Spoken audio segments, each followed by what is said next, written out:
Nakatuto ka sa 88.7 Uragon News FM.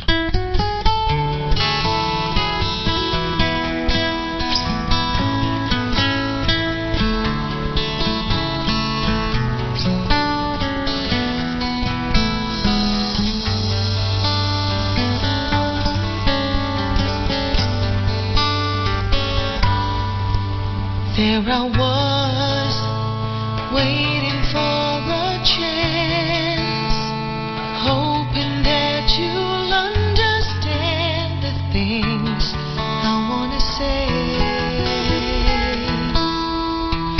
But my love went stronger than before.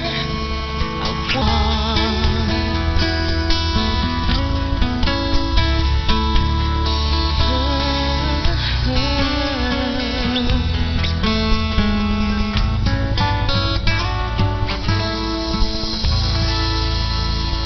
Uya na ang programang Mariparo kan sa inyong mga usipon. Riparo. Matukar kan mga isyong napapanahon. Riparo. Lilinawon mga detalye sa likod kan mga bareta. Riparo. Tatawan dalan ang sa inyong mga serbisyo publiko. Inian. Riparo. Riparo. Daing personalan. Riparo sa naman. Kaiba ang sa inyong regular na parariparo. Marlon. Skylon. Suplig.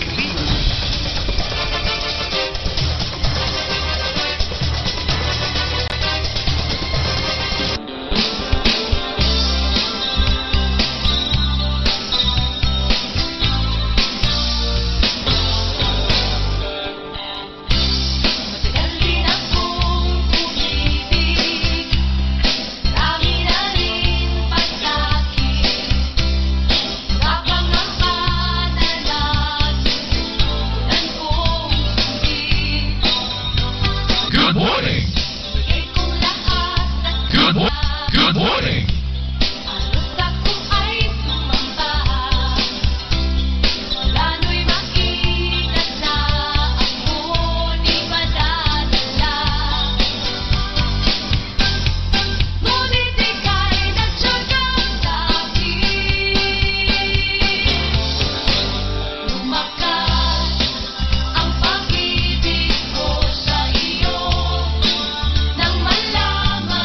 Once again, maray na pagka-morning mga kababayan. Good morning, good morning, good morning, good morning, good morning, good morning. Sa kabos na katutok ko sa ating programa ng Iglesia 88.7 Radyo Uragon na Vira Catanduanes. Mga kababayan, tutok na, tutok na.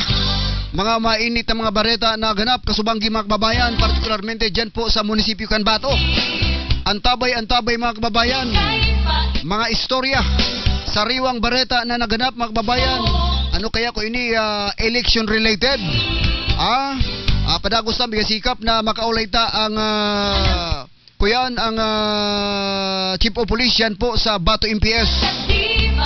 But before that, maray na pagka-morning tabi sa kabos na nakatutok sa ngunyan na pagka-morning.